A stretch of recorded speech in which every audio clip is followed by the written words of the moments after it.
ഗസയിൽ വെടിനിർത്തൽ പ്രഖ്യാപിക്കാത്ത ഇസ്രായേൽ ദേശീയ സുരക്ഷാ മന്ത്രി ബെൻഗ്വിറിനെ ചോദ്യം ചെയ്ത് ബന്ദികളുടെ കുടുംബം.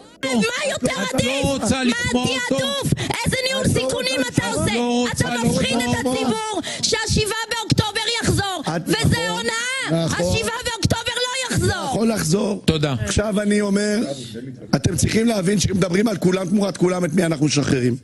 אם בעסקת שליט, שהייתה לי ביקורת עליה, וחבל שלא שמעו בקולי, שחררו את סינואר, הרי בעסקה הזאת אנחנו הולכים לשחרר 1,000 סינוארים.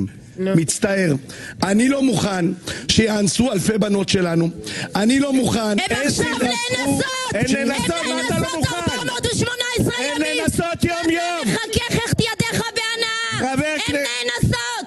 חבר כנסת בן גביר, יש נשים שיש להם תינוק פלסטיני ביד שלהם. יכול להיות שיש לנו תינוקות שנולדו בשבי! אלפי יכול נשים. להיות שיש תינוקות שנולדו בשבי! אתה לא מוכן יאנסו. ഞങ്ങളുടെ മക്കൾ ബന്ദിയായിരിക്കുമ്പോൾ ഗസയിൽ കൂടുതൽ ജൂതന്മാരെ കുടിയിരുത്താൻ സർക്കാർ ശ്രമിക്കുകയാണെന്നാണ് ഗസയിൽ ഹമാസിന്റെ കസ്റ്റഡിയിലുള്ള മതാന്റെ മാതാവായ ഐനാവ് മന്ത്രിയോട് തുറന്നടിച്ചു.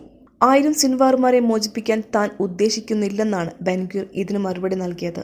ഹമാസിനെ പരാജയപ്പെടുത്തിയ ശേഷം ബന്ദികളെ മോചിപ്പിക്കണമെന്നാണ് ബെൻഗ്വിറിന്റെ നിലപാട്. ഹമാസിനെ മുട്ടുകുത്തിക്കാൻ കൂടുതൽ സമയം വേണ്ടിവരുമെന്നാണ് ബെൻഗ്വിർ പറയുന്നത്. ഗസയിൽ ഭൂമിക്കടിയിൽ ബന്ദിയായിരുന്നവരുടെ മുകളിലൂടെ റോഡുകളും കെട്ടിടങ്ങളും നിർമ്മിച്ച് ജൂതന്മാരെ കുടിയിരുത്തുകയാണ് സർക്കാർ ചെയ്യുന്നതെന്ന് ഐനാവ് പറഞ്ഞു. ഇത് ജൂതമത മൂല്യമല്ല. ബന്ദികളുടെ മൃതദേഹങ്ങൾ തിരികെ കൊണ്ടുവരാനാണോ പദ്ധതി? എന്തുകൊണ്ടാണ് ബന്ദിമോചന കരാറിന് ശ്രമിക്കാത്തത്? ഐനാവ് ചോദിച്ചു. ബന്ദികളെ മോചിപ്പിക്കാൻ ഇസ്രായേലിന് ഉത്തരവാദിത്വമുണ്ടെന്നാണ് ബെൻഗ്വിർ ഇതിന് മറുപടി നൽകുന്നത്. പക്ഷേ ഇസ്രായേലി പൗരന്മാരുടെ ജീവൻ സംരക്ഷിക്കാനും സർക്കാരിന് ഉത്തരവാദിത്തമുണ്ട്. ഒരു സാഹചര്യത്തിലും 1000 സിൻവാറുമാരെ മോചിപ്പിക്കില്ല. ബെൻഗ്വിർ നിലപാട് വ്യക്തമാക്കി.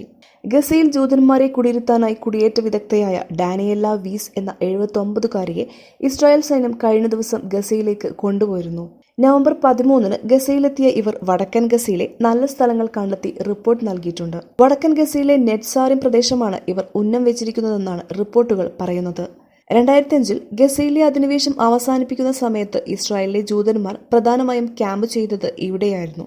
ഏതു നിമിഷവും ഗസയിൽ കുടിയേറുമെന്നാണ് ഡാനിയല പറയുന്നത്. 300 പേരടങ്ങുന്ന സംഘത്തെ അവിടേക്ക് അയക്കാനാണ് നീക്കം.